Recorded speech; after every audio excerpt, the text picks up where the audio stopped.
So this video is intended for some of you out there who are calling me, pro-Putin, and I'm just a propagandist, and I'm anti-American, and what have you. I'm just stating the facts here.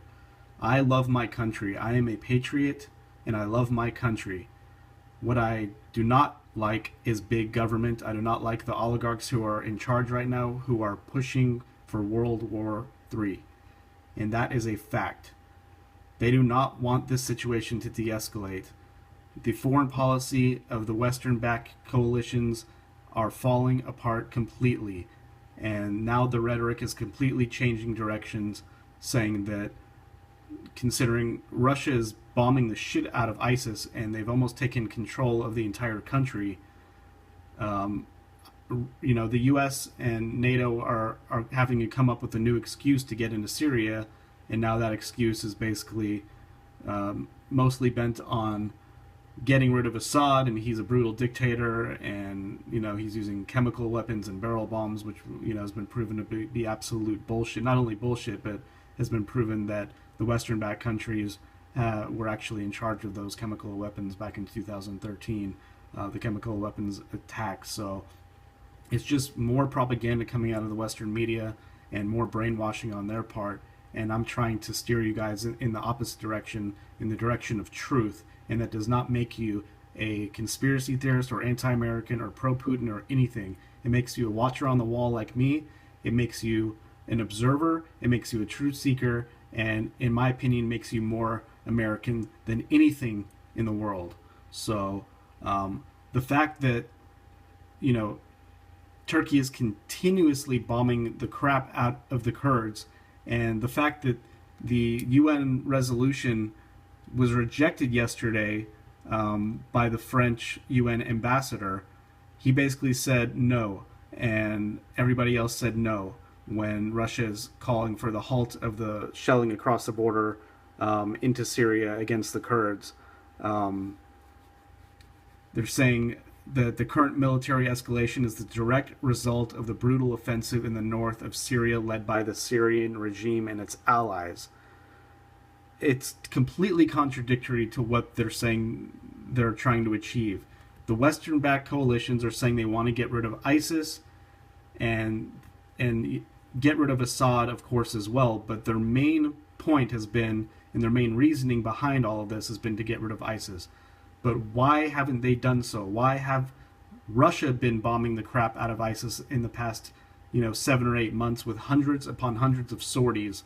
And we haven't done shit in the past 4 years, but could just create more tension and more turmoil. And now we're blaming Russia for the aggression that they're, instilling in Syria, and saying that they're the instigators and they're the ones who are trying to get World War III started. It is absolutely ridiculous. Their foreign policy is falling apart, and they know it, and they're running out of excuses. So, the Turks have been bombing the Kurds for the past 3 years or so in the northern province, and why can't they just stop bombing them for a while until, if they're so intent on getting rid of ISIS, then why can't they just stop bombing the Kurds for a few weeks or a few months until, Assad's forces and the Russian forces have taken out ISIS? Why would they risk all-out war, nuclear war, by continuing to shell into Syria, where the Syrian forces have gained tremendous ground and are basically right next to the Kurds as we speak? So it's just ridiculous. Erdogan is a madman. He's a narcissist, just like Obama, in my opinion. And he is just another puppet and having his strings pulled by NATO and by the Western alliance, so they can get this war started and get rid of Assad. And just like they did in Libya, and they're continuing to bomb Libya, and saying they're bombing ISIS now, which I highly doubt. They're just trying to take focus off what's happening in Syria, in my opinion.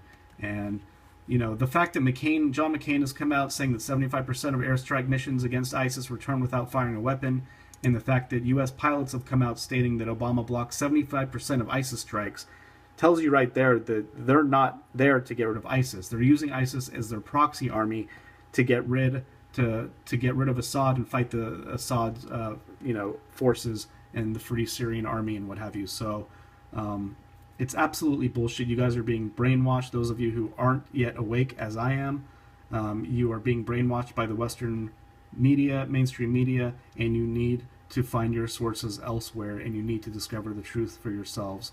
So that's that. More news that's coming out. Oh, and one more thing. There have been polls that have been taken that show that the Syrians actually favor Assad. They love Assad. He might be a dictator. He's not perfect. Putin's not perfect, but these guys are trying to do good. They're in here stating that the Syrians would rather have Assad in power than have ISIS take over the country. And not only that, but after that happens, and the U.S. say the U.S. hypothetically were to defeat ISIS, they would just come in there and prop up the dollar, build their pipeline, which has been one of their agendas since the beginning. You know, get behind the dollar, prop up the dollar, have the dollar hegemony continue, and then they would just leave the Syrian civilians and the Syrian people to whoever comes back in there after they pull their troops out. It's the same thing that happened in Iraq, same thing that happened in Libya and Egypt. It's just history repeating itself. So the fact that the Syrians are saying they want Assad to remain in power, why are we in there then? Why are we trying to get rid of Assad if the people love him? What if a country did that to us? What if we loved our leader and then Russia came in and started bombing the shit out of America just because they didn't like Obama and they thought Obama was doing harm to their people and he was a brutal dictator, which he is, but you understand my point. So it just goes to show that the narrative of the Western mainstream media and the Western coalition and the Obama administration is falling apart, and the more that the Syrian army and the Russian forces gain ground in the north, the smaller the window gets, the U.S. and NATO's window gets to ousting Assad and carrying on with their agenda, which is why, in my opinion, we need to be on the lookout for attacks here, simultaneous attacks that are going to happen in Europe and in the U.S., in my opinion. And this article right here, and I'm going to show you another one here in a second, the CIA director was on 60 Minutes last week, and he's saying that attacks on the U.S. are inevitable. This should be taken as a dire warning right here that there are going to be attacks in America that are going to dwarf 9/11 like you cannot believe. They're going to be most likely chemical, biological, or possibly suitcase nukes going off in multiple cities at the same time. And that right there is going to give the U.S. and NATO justification to get boots on the ground in Syria and, prop this whole thing back up and start a war with Russia, basically, which has been their plan all along. The whole eugenics plan is still on the table for them. They want to depopulate the world, and the whole New World Order, Illuminati thing, everything like that is absolutely valid in my opinion. And then you've got RT stating that 5,000 ISIS militants trained in Syria and Iraq walk free in Europe.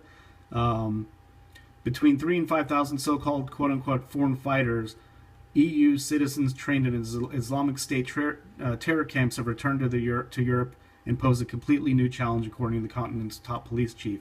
Europe is currently facing the highest terror threat in more than a decade, and there's a real possibility of Islamic State or other groups attacking Europe.